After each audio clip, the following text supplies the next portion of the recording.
వీటిలో బ్రేకింగ్ చూస్తున్నాం. హైదరాబాద్లోని అత్యంత రద్దీగా ఉండే నాంపల్లి కోర్టు సముదాయానికి బాంబు బెదిరింపు రావడం తీవ్ర కలకలం రేపింది. గుర్తు తెలియని వ్యక్తుల నుంచి వచ్చిన ఈ బెదిరింపులు సమాచారంతో కోర్టు సిబ్బంది, న్యాయవాదులు, కక్షిదారులు ఒక్కసారిగా భయాందోళనకు గురయ్యారు. సమాచారం అందుకున్న వెంటనే పోలీసులు రంగంలోకి దిగి కోర్టు పరిసరాలను తమ ఆధీనంలోకి తీసుకున్నారు. ఇక అనంతరం కోర్టులో ఉన్న సిబ్బందిని, న్యాయవాదులను బయటకు పంపారు. అనంతరం వెంటనే భద్రతను కట్టుదిట్టం చేసి ముందస్తు జాగ్రత్తగా కోర్టు కార్యకలాపాలకు అంతరాయం కలగకుండా చర్యలు చేపట్టారు.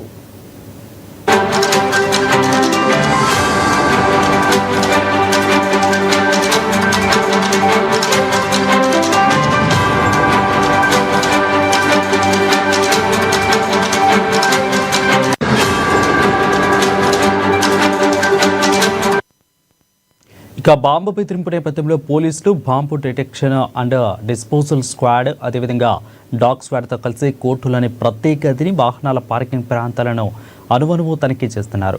ఎవరూ లోపలికి రాకుండా ప్రవేశ ద్వారాల వద్ద ఆంక్షలు విధించారు. ఇక ఈ బెదిరింపు ఎక్కడి నుంచి వచ్చింది, ఎవరు చేశారు అనే కోణంలో సైబర్ క్రైమ్ పోలీసులు దర్యాప్తు చేస్తున్నారు. ఇది ఆకతాయిల పనినా లేక ఏదైనా కుట్ర ఉందా అనే విషయంలో తనిఖీలు పూర్తయిన తర్వాత వెల్లడి కానుంది.